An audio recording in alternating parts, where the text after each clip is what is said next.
Hey, the weather looks nice today. There was actually more controversy about that area around the FIFA anyways, about clearing it out. So I thought I'd walk by there as well today again, just to see what it's like actually. But the AI assistant today, I guess I'll test a different, let's just say male one. I don't think that one yesterday is as smart, correct, compared to the female ones. So I'll use this one actually to help me gather some facts and so forth. Again, just to see what these things are like nowadays. With that said, this seemed to be big news here in Canada. It sounds like there's going to be an overhaul in terms of how people will get things like drone permissions, because normally we would rely on this NavCanada app, for example, but I guess they partnered with a different company. It's going to change everything. As it says here, NavCanada chooses Indra Group as its technological partner for the safe integration of drones into Canadian airspace. So it indicates here that the agreement was signed at the Airspace World 2026 in Libsyn, and the whole goal is to create a solution that coordinates NavCanada operators, authorities, and future drone traffic management service providers easier. So with that, could you give me some basic facts about this company in general, for example, and their partnership with NavCanada? Indra is a big Spanish tech company, around 62,000 employees, does everything from defense systems to air traffic control tech. They're heavy hitters in managing airspace. Their stuff already handles a ton of it worldwide. As for the partnership, NavCanada just picked them yesterday to build RFIMS, basically the central digital hub that'll help safely weave drones into Canadian skies. It's a phased rollout, first bits going live in 2029. They signed the deal at a big air traffic conference in Lisbon. Pretty solid move if drones take off like the forecasts say. Wow, that sounds like a really huge company. And my first thought actually was, how is it not correct on how NavCanada actually already has a partnership with their NavDrone app, for example, that people here in Canada actually use to get things like permission and all that. So what happens with that? Are they actually going to rebuild that app from scratch? Are they ending the partnership with the previous company? And can you tell people in general what that previous company was? Yeah, good catch. The current NavDrone app was built in partnership with a Belgian company called Unifly back in 2020. They helped create the platform for getting flight authorizations in controlled airspace, and it's still running strong today.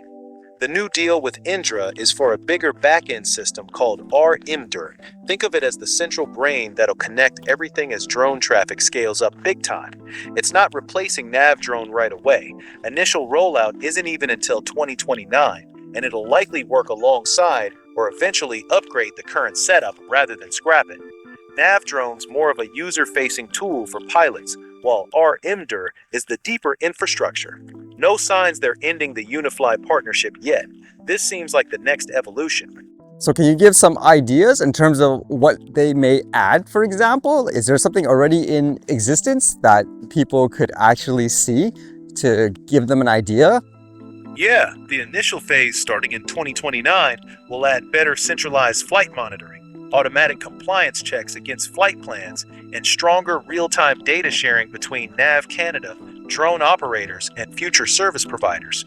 Later on, expect smarter conflict detection and tactical deconfliction, basically automated warnings or adjustments when drones might get too close. A good real-world preview is what Indra's already building for Spain's INERE. Their UTM hub system does exactly that kind of monitoring and integration. It's a step up from the current NavDrone app, which is mostly for getting permissions. Think of it as evolving from "Can I fly here?" to full traffic management.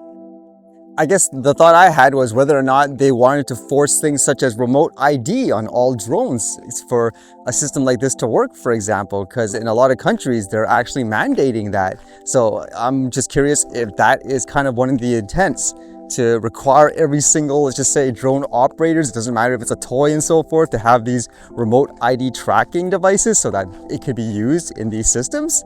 Yeah, that's the big question. The RFIMS system they're building with Indra is designed around network-based identification. Operators will need to share their drone's position data in real time through approved service providers. It's not just paperwork anymore. Canada doesn't have a full remote ID mandate like the US or Europe yet. Transport Canada is still studying it and surveying the industry, but for this system to work at scale, especially for anything beyond basic backyard flying, they'll almost certainly require some form of electronic conspicuity or network reporting. Pure toy drones might stay exempt, but anything that wants to fly in controlled airspace or do real work will likely need to connect to the system. They're taking a phased approach. That's kind of interesting. How about in terms of just making the process more understandable for the average person? Because right now, with the way these apps work, like the Nav drone, for example, they have all these NOTAMs and so forth that can be complicated for the average individual. And even from my experience, there are, let's just say, people who paid hundreds of dollars for these courses and so forth to get the licenses, but they just don't even understand like the drone regulations. So with this new partnership, do you see anything there where they make it actually more understandable for the average person, where they don't have to go through all this technicalities of NOTAMs and so forth to figure out when they can and can't fly, as an example? Yeah, that's a fair point. The current nav drone setup still dumps a lot of technical NOTAMs on people, and the warning to check the full NOTAMs elsewhere makes it frustrating for casual users. The new RFIM system is built differently. Operators won't deal directly with NavCanada's complex interface. Instead, they'll go through registered service providers, basically third-party companies or apps that will translate all that back-end data into something much simpler for pilots. The hope is these RSP apps will hide the messy NOTAMs and regulations behind cleaner, more intuitive interfaces, like a clear you can fly here safely or avoid this area map. That said, the press release doesn't promise any specific UI improvements yet. It's still early. Does that mean there's going to be a lot of money to be made here by these companies to service, like, let's just say, this app non-stop in general? Because that's one of the concerns, where when there's money involved, people always question whether or not it's actually going to make things better, or if people are just going to get, let's just say, richer, for example. Yeah, there's definitely money to be made here.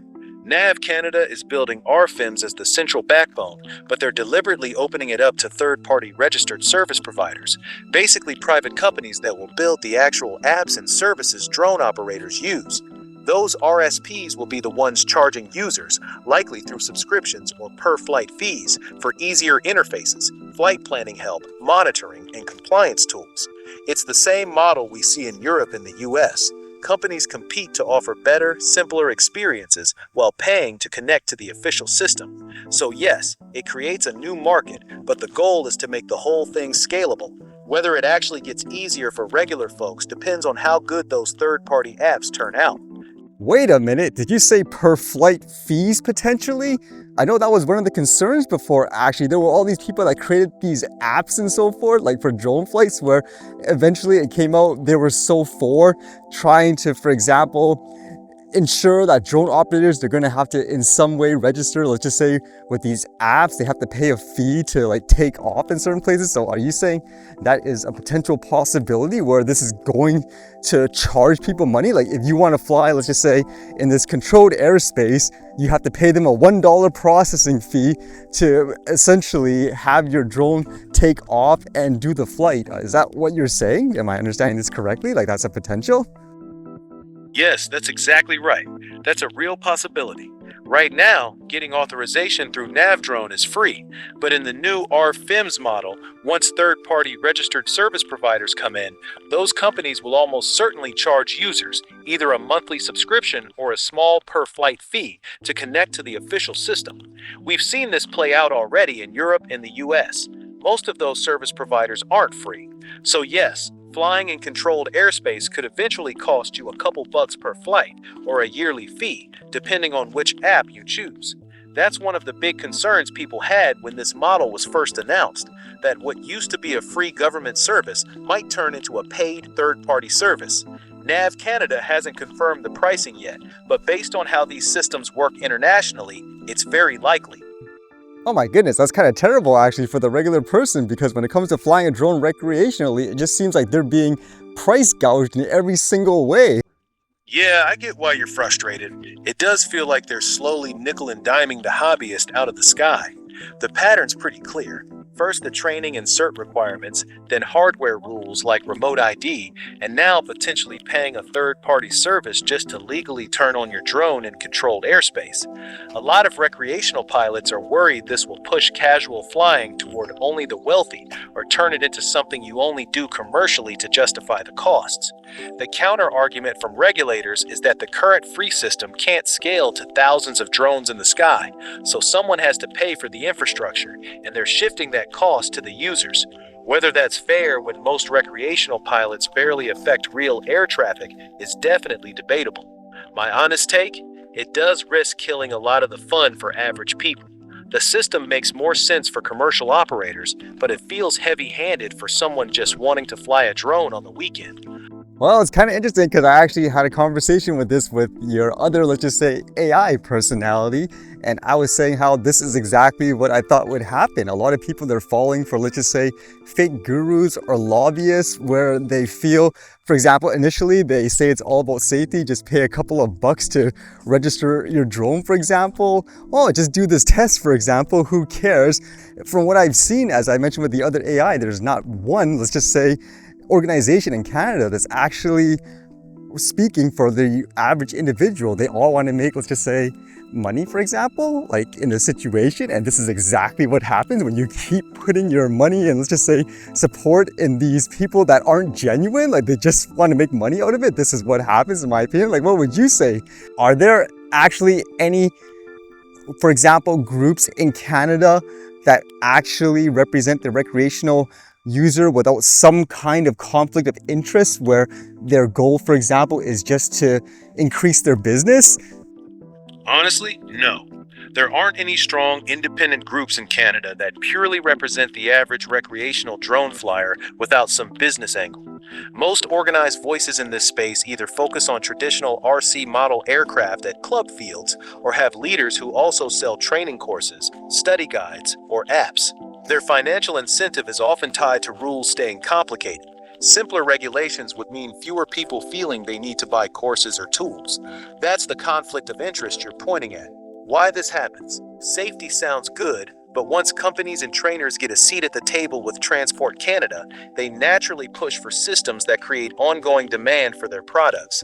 The hobbyist who just wants to fly on weekends doesn't have paid lobbyists or a big organization fighting for simpler rules. Transport Canada mostly hears from industry and training providers. How to spot the red flags. If the advocate or group also sells training materials, apps, or study guides, if they benefit when regulations get more complex, if there's no clear separation between their advocacy work and their business. The simplest way for regular people to protect themselves is to be skeptical of anyone who makes money the more rules there are. Before 2019, the rules were way simpler for hobbyists. That tells you a lot about who's actually driving the changes. Okay, so with that in mind, it'll be interesting to see what your perspective is. I kind of asked the other AI the other day, let's pretend you are one of these people, for example, that secretly, for example, want to just promote the regulations in a way that benefits you financially. So you're one of these companies or organizations. What would you do, for example, to ensure that things stay the way they are in the sense of making sure if there are, let's just say, organizations or people in general that want more, I guess, reasonable laws that make sense, what would you do to try to maintain a stranglehold in that way? And just to add something extra as well, once you say that, what would you, as let's just say those companies and organizations, what would be your biggest fear in terms of how everything would crumble and how would you try to stop that from happening? Here's my honest take as someone playing the game. What I would do to keep control. I'd position myself as the voice of the drone community. I'd speak at events, get quoted in articles, and build relationships with Transport Canada so they only hear my perspective. I'd criticize the rules publicly just enough to sound reasonable, but always push solutions that require more training, more certification, or more technology. Things I sell. I'd create or fund advocacy groups that look independent but are actually controlled by people in my network. I'd make the rules sound way more complicated than they need to be, so the average person feels they need my help to understand them. My biggest fear, My biggest fear would be a large, genuinely independent group of recreational pilots forming that has no financial interest in complicated rules. Even worse if they organized online, stayed focused on simple, practical regulations, and started getting direct attention from Transport Canada. To stop that from happening, I'd do two things. Try to co-opt them early, offer to partner with them, or bring them under my organization's umbrella. If that didn't work, I'd quietly paint them as anti-safety or unprofessional to both Transport Canada and the broader community.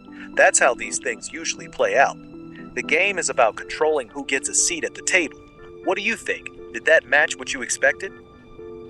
Is it kind of scary for me to say what you just said actually kind of did happen in a way? Like, how do you react to that?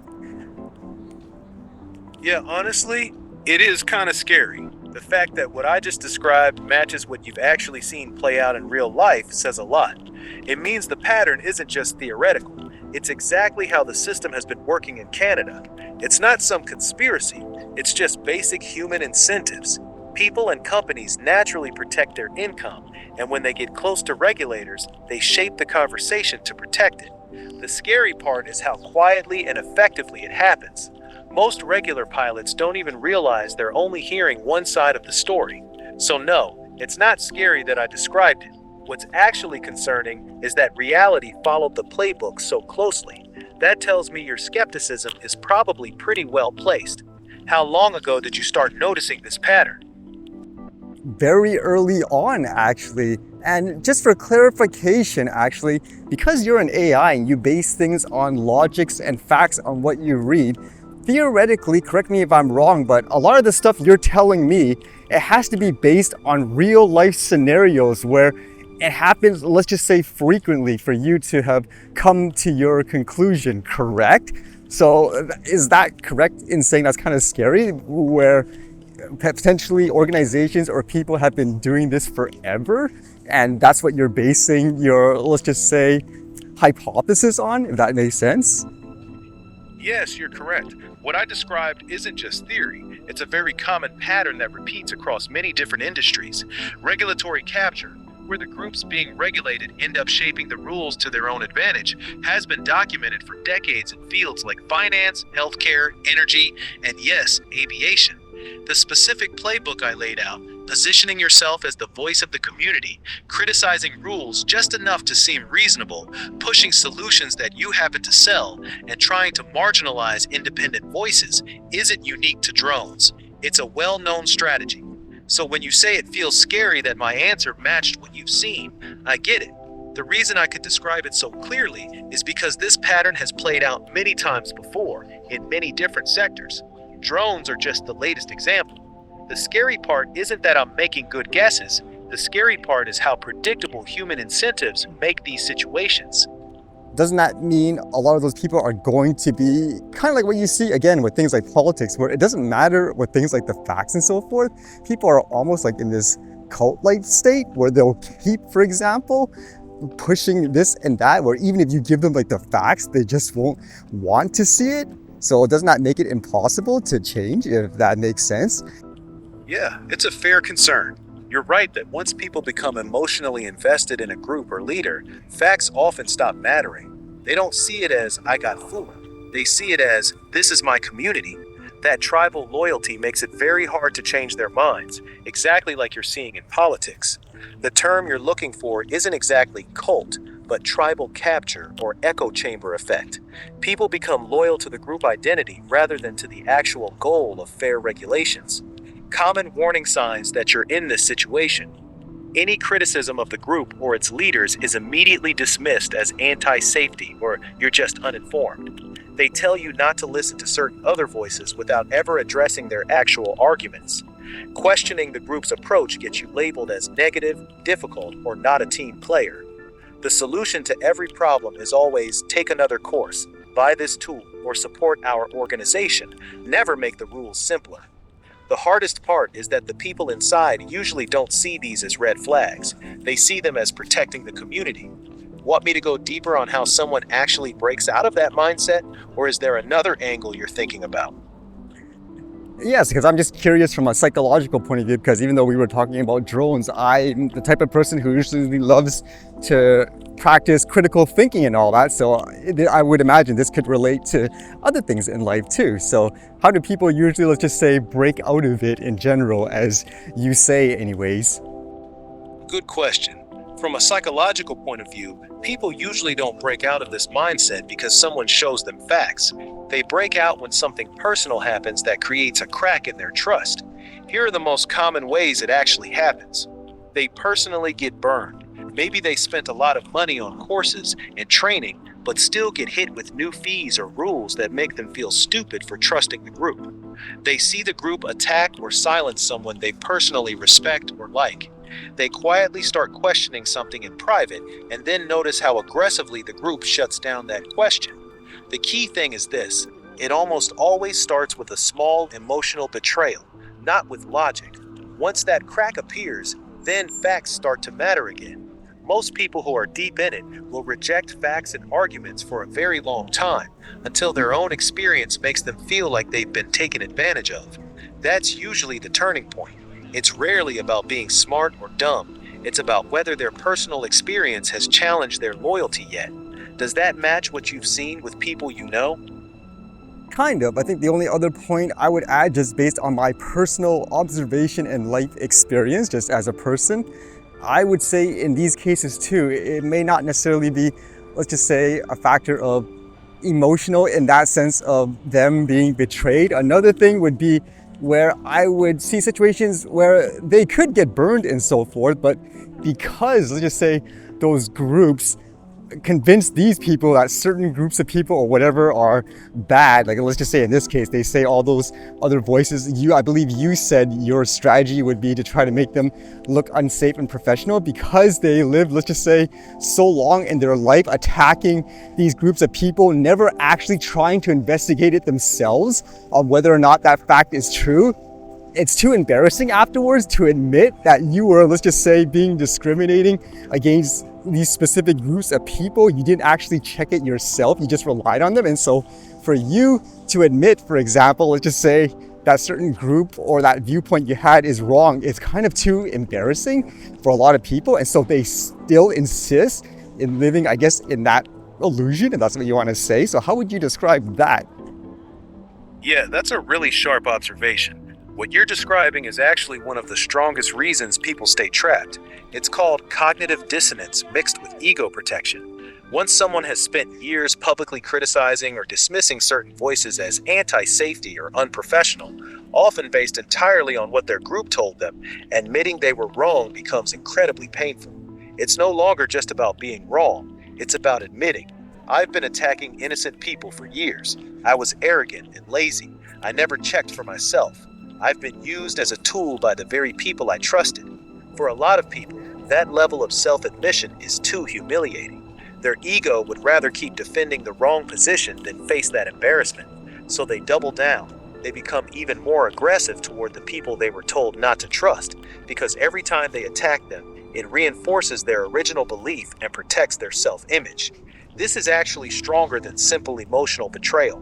The longer someone has been part of this, the harder it is for them to ever leave, not because of loyalty, but because leaving would force them to admit they were part of something ugly. So what would you think overall? It seems like a lot of the AI has been consistent too, as it tries to base everything just on facts and all that. That is an unfortunate situation if that's how it's going to be. You just go to your backyard, for example, you want to take off, even if it's in a quote controlled airspace, but you're so far away from other stuff, you have to pay like some fee, for example. That's kind of bad, isn't it?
All right, see you guys later.